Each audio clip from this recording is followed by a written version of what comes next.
বুথের মোট ভোটার 1176, তার মধ্যে 491 ভোটারকেই তলব করল কমিশন। নদিয়ার পলাশীপাড়ার চাঁদেরহাট গ্রাম পঞ্চায়েতের ঘটনা।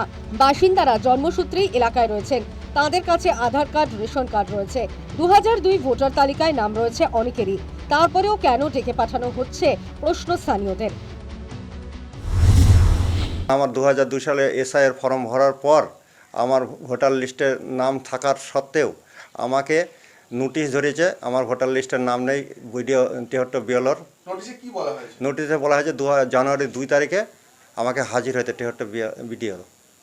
আপনাদের সমস্ত ডকুমেন্টস থাকা সত্ত্বেও আপনারা তো দীর্ঘদিন এখানে ভোট দিয়েছেন, তারপরেও ডাকা হলো?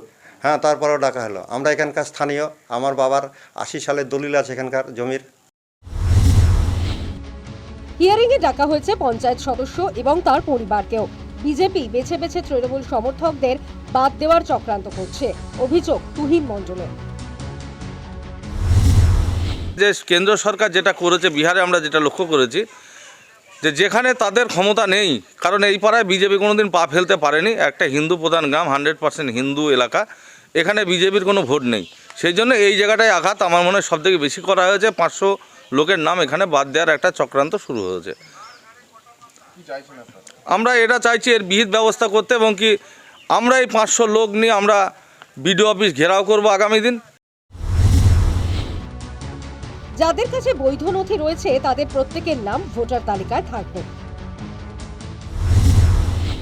তৃণমূল কংগ্রেসকে মনে করিয়ে দিতে চায় যে আমার নামটাও ম্যাপিং এসেছে এবং আমাকেও নির্বাচন কমিশন ডেকেছে। বাবার নামের সঙ্গে ছেলে বা পুত্র, বউ, স্ত্রী যাই হোক, তাদের নামের ম্যাচিং হচ্ছে না। যেমন আমার বাবার নাম কার্তিক, কোনো জায়গায় কার্তিক বিশ্বাস, কোনো জায়গায় কার্তিক চন্দ্র বিশ্বাস। তো আমাকে ডাকা হয়েছে, আমি সেখানে আমার স্কুলের বোর্ড সার্টিফিকেট জমা করেছি। ঠিক এইরকমই ঘটনা। আমি তৃণমূল কংগ্রেসকে বলবো, টেকনিক্যাল সমস্যা, আমি তৃণমূল কংগ্রেসকে বলবো যে 491 জনের নাম বাদ গেছে, একজনও হিন্দুর নাম বাদ যাবে না। এক বুথে এতজনকে তলব করায় বিড়ম্বনা বেড়েছে বিএলওর। প্রত্যেকের হিয়ারিং করতে হবে তাকেই। এতে সকালে বাড়িতে নোটিশ দিয়েছে, কাল থেকে শুরু করেছে। একদিনে তো সম্ভব নয়, ডেট আছে 31 তারিখ, 2 তারিখ, 3 তারিখ, 4 তারিখ, 5 তারিখ আমার হিয়ারিং ডেট। প্রত্যেক দিন 100 টাকা করে হিয়ারিং হবে। শুধু নোটিশটা দিলেও হয়, কত মানে ক্যারাকাপচি করেছে আর কি।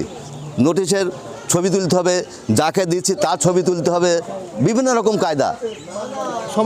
সমস্যা, বিশাল সমস্যা। আমি একার পক্ষে আমার এই বয়সে এই কাজ করা সম্ভব? রাজনৈতিক বিশ্লেষকরা বলছেন, কোথাও কোনো রকম প্রশ্ন থাকলে হিয়ারিংয়ে ডেকে পাঠানো হবে। তার সঙ্গে ভোটার তালিকায় নাম থাকা বা বাদ যাওয়ার সম্পর্ক নেই। তাদের মতে এখনই অহেতুক উত্তেজনা সৃষ্টি না করাই ভালো। News time.